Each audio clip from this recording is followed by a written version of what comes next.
So hey what is up people, मेरा नाम है नमन और आप लोग देख रहे हैं coding sucks YouTube channel. So guys, welcome to another episode of Monday series, जहाँ पे कि हम लोग यूनिटी को सीखते हैं बिगिनिंग से और हम लोग एक बहुत ही अच्छा यहाँ पे गेम बनाते हैं। सर आज का वीडियो होने वाला है कि हम लोग प्लेयर से इनपुट कैसे लेते हैं। लाइक अगर प्लेयर ए दबा रहा है, डी दबा रहा है, तो हम लोग अपनी कार को राइट लेफ्ट मूव कर पाए। और उसमें बहुत सारी चीज़ें मतलब हम लोग आगे जाके करेंगे। लाइक अगर राइट हो रहा है तो राइट टिल्ट हो रही है कार, लेफ्ट हो रहा है तो लेफ्ट टिल्ट हो रही है, तो वो चीज़ हम लोग करेंगे। बट वो आगे का है। बट फॉर नाउ आज की वीडियो में हम लोग इसको जो है राइट और लेफ्ट करने वाले हैं। सो वो चीज़ हम लोग सीख रहे होंगे कि हम लोग किस तरीके से स्क्रिप्ट के थ्रू प्लेयर के इनपुट्स को हम लोग कैसे लेते हैं। तो काफ़ी ज़्यादा एक इंटरेस्टिंग वीडियो होने वाली है। अगर आप लोग चैनल पर नए आए हो तो चैनल को सब्सक्राइब कर लेना, वीडियो को लाइक कर लेना, बेल आइकन भी दबा देना, ताकि आने वाले नोटिफिकेशंस जो हैं वो आपको सबसे पहले मिल जाए। तो यार बिना किसी देरी के चलते हैं अपनी वीडियो की तरफ एंड मैं मिलता हूँ आपसे इंट्रो के उस तरफ। सो यार वीडियो को स्टार्ट करने से पहले पिछली वाली जो वीडियो थी हमारी, उसमें मेरे को कुछ यहाँ पे डाउट्स वगैरह आए थे। सो यहाँ पे कुछ लोगों ने मेरे से डाउट्स वगैरह पूछे थे, वो मैं आपको स्क्रीन पे डिस्प्ले कर दूंगा। तो सबसे पहला डाउट था ट्रायल अपलोड के थ्रू, जो था सर अगर फॉरवर्ड लेफ्ट यूज़ करें तो पॉजिटिव वैल्यू में कार आगे मूव होगी ना। सो बेसिकली वो यहाँ पे क्या कहना चाह रहे हैं मैं आपको स्क्रिप्ट के थ्रू दिखाता हूँ। तो लाइक हमने पिछले वाली वीडियो में वेक्टर 3 डॉट राइट रखा था।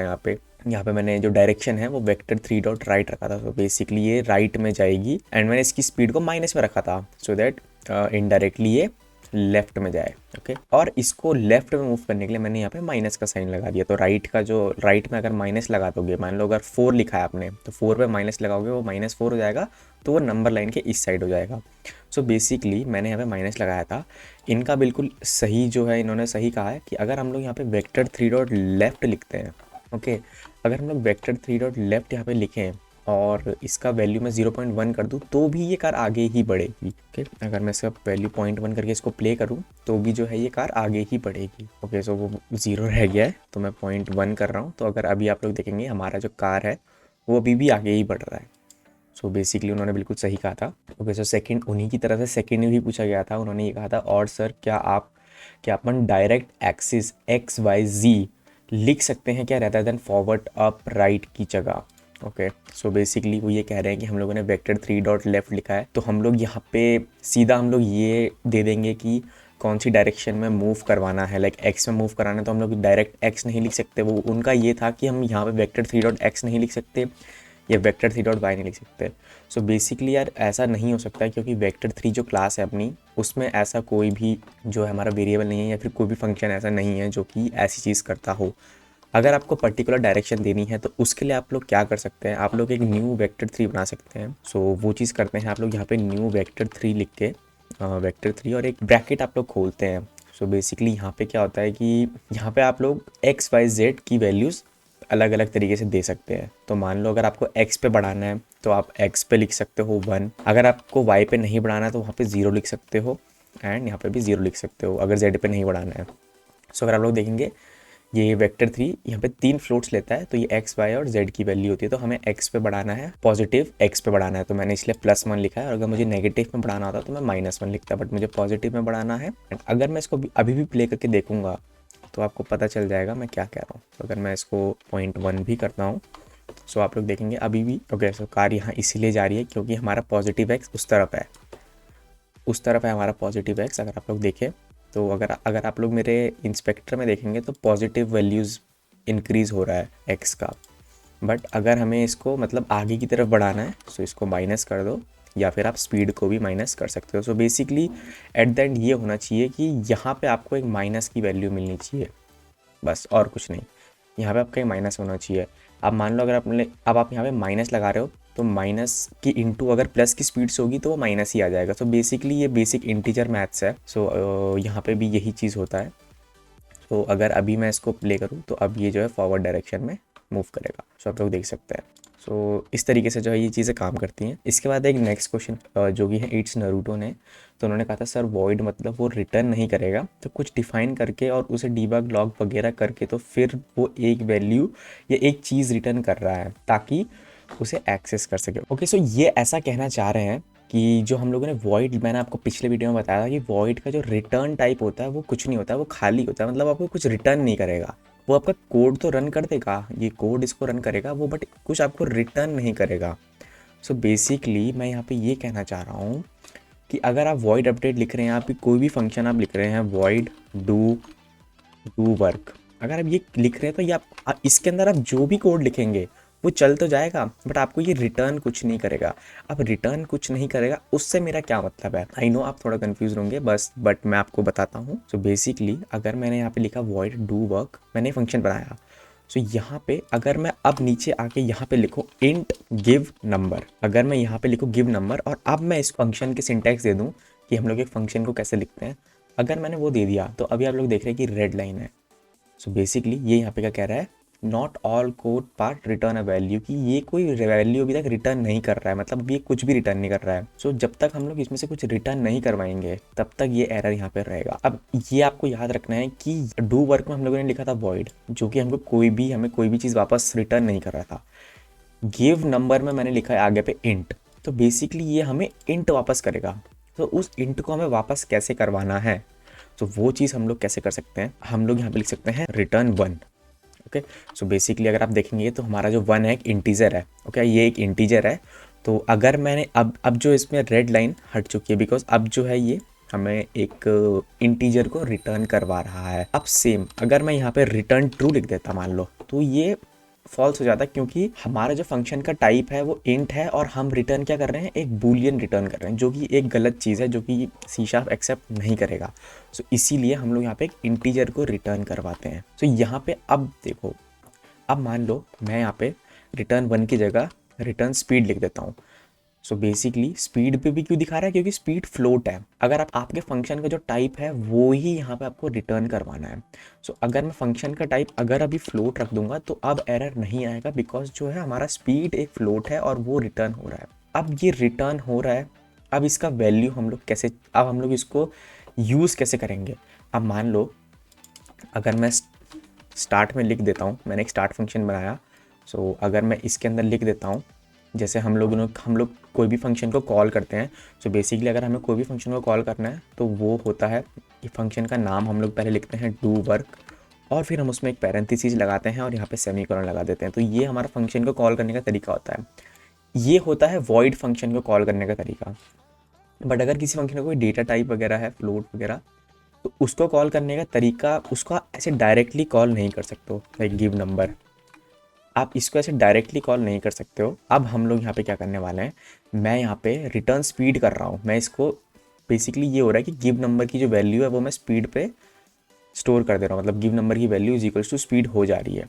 सो मैं यहाँ पे अगर मैं यहाँ पे गिव नंबर लिख दूँ और पैरेंथेसिस लगा दूँ तो भी जो है ये कोड वर्क करेगा। ठीक है, सो बेसिकली यहाँ पे यही होता है कि जब आप लोग एक फ्लोट रखते हैं, इंट रखते हैं, कुछ भी रखते हैं वॉइड को छोड़कर, तो आपको ये कुछ रिटर्न यहाँ पे करता है। बट अगर आप लोग खाली छोड़ेंगे तो ये आपको कोड तो चला देगा बट आपको कुछ रिटर्न नहीं करेगा। मैं यहाँ पे अगर लिखूँगा रिटर्न 1 तो ये कुछ नहीं होगा, क्योंकि हमारा वॉइड है टाइप। यहाँ पे जो हमारा टाइप है वॉइड है, मतलब इसको कहा गया इस फंक्शन को कि तुम्हें कुछ रिटर्न नहीं करना है। तो अगर हम लोग यहाँ पे कुछ रिटर्न करेंगे तो एरर देगा। और यहाँ पे इसको कहा गया है कि हाँ भाई तुम एक फ्लोट रिटर्न कर सकते हो, तो हम लोगों ने यहाँ पे एक स्पीड रिटर्न कर दिया है। सो इस तरीके से जो है यहाँ पे चीज़ें काम करती हैं। तो ये जो चीज़ है ये डिटेल में आगे बहुत है।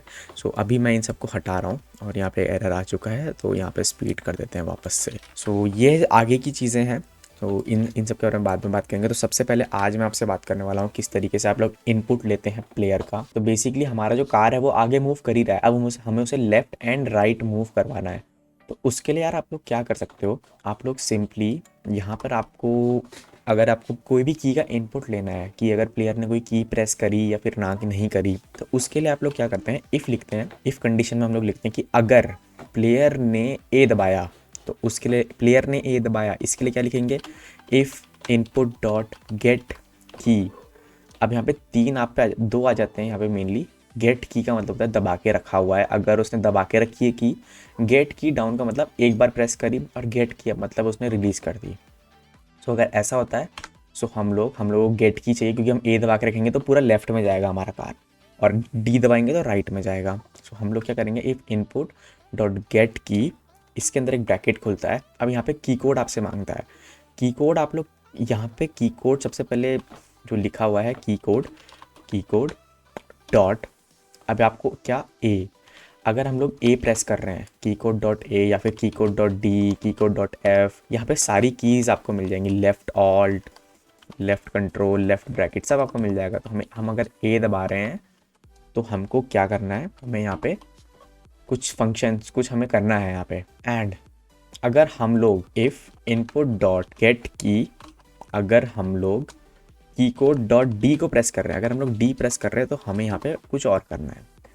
सो यहाँ पे हमें क्या करना है, सबसे पहले हम लोग यहाँ पे जिस तरीके से हम लोग कार को आगे मूव करा रहे हैं ट्रांसफॉर्म डॉट ट्रांसलेट से, उसी तरीके से हम लोग लेफ़्ट राइट मूव करवाएंगे की प्रेस करने पे। सो ये छोटा सा चैलेंज मैं आप लोगों पे छोड़ता हूँ, अगर आप इसको कर लेते हैं तो वेरी गुड, और अगर आप लोग नहीं कर पाते हैं तो आप इस वीडियो को ऑफ कोर्स कंटिन्यू कर सकते हैं।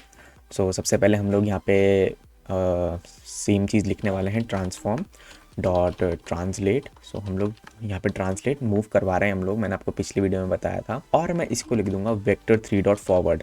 वेक्टर 3 डॉट फॉरवर्ड ये शॉर्ट फॉर्म होता है न्यू वेक्टर 3 0,0,1 का।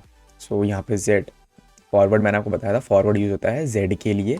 सो मैं वेक्टर 3 डॉट फॉरवर्ड लिखूंगा, तो आप अगर चाहें तो ये भी लिख सकते हैं वेक्टर 3 डॉट फॉरवर्ड इनटू, अब मुझे यहाँ पे स्पीड देनी पड़ेगी जो कि है, यहाँ पे मैं एक और सीरियलाइज फील्ड बनाऊंगा जो कि मैं इंस्पेक्टर में शो कर पाऊँ, ताकि मैं इंस्पेक्टर से ही चेंज कर सकूँ। और इसका नाम मैं लिख दूंगा साइड स्पीड। इसको मैं यहाँ पे मल्टीप्लाई कर दूंगा और इसी को मैं इनटू कर दूंगा टाइम डॉट डेल्टा टाइम से। टाइम डॉट डेल्टा टाइम से यार ये होता है कि जो भी इसकी वैल्यू आएगी उसको वो फ्रेम इंडिपेंडेंट बना देगा। मतलब अब आपका पीसी अगर लो एंड है तो भी आप पे सेम ही कैलकुलेशन हो रही होगी, सेम स्पीड से कैलकुलेशन होगी, और अगर आपका हाई एंड पीसी है तो भी सेम स्पीड से ही कैलकुलेशन हो रही होगी। सो ये उस चीज़ को जो है हमारा यहाँ पे टाइम डॉट डेल्टा टाइम हम इसीलिए यूज़ करते हैं।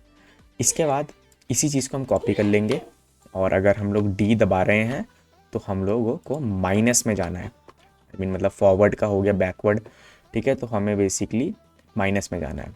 तो इसके लिए अब हम लोगों को जो है यूनिटी में अगर हम लोग आते हैं, अगर हम लोग यूनिटी में आएंगे तो आपको पता चल जाएगा मैं क्या कह रहा हूँ। अगर मैं 1 डालता हूँ तो आप लोग देखेंगे कि z की वैल्यू चेंज तो हो रही है, बट कुछ समझ में नहीं आ रहा, दिख नहीं रहा एक्चुअली कुछ।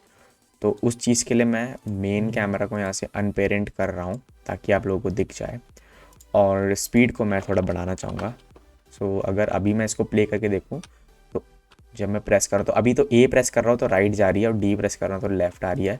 तो उसके लिए मैंने आपको बताया कि आप यहीं से इसको एक्सचेंज कर सकते हैं। सो अगर आप लोग इसको प्लस रखें एंड इसको माइनस कर दें तो भी ये काम हो जाएगा। तो अगर अभी मैं इसको प्ले करके देखूं and when I press D दिए ए राइट लेफ्ट, सो बेसिकली ये जो है आप लोग इस तरीके से इनपुट्स ले सकते हैं प्लेयर से। सो ये तरीका तो है प्लेयर से इनपुट लेने का। अब अगर मान लो यार आपका जो फॉरवर्ड का डायरेक्शन होता है वो जेड होता, तो अगर फॉरवर्ड का डायरेक्शन जेड होता तो यहाँ पे चेंज यही होता कि यहाँ पे आ जाता आपका ये 1 की जगह यहाँ पे 1 आता। और अगर आपका राइट लेफ्ट का डायरेक्शन एक्स होता, मतलब एक्स मतलब ये इधर, अभी जेड पे है, मेरा तो जेड पे है तो इसीलिए मैंने फॉरवर्ड लिया है, बट अगर मेरा एक्स पे होता तो एक्स के लिए मैं यहाँ पे राइट लेफ्ट लिखता, राइट लेफ्ट। ओके, सो ये जो चीज़ है ये हम लोगों ने यहाँ पे करी आज, राइट एंड लेफ्ट मूव करवाया अपनी कार को।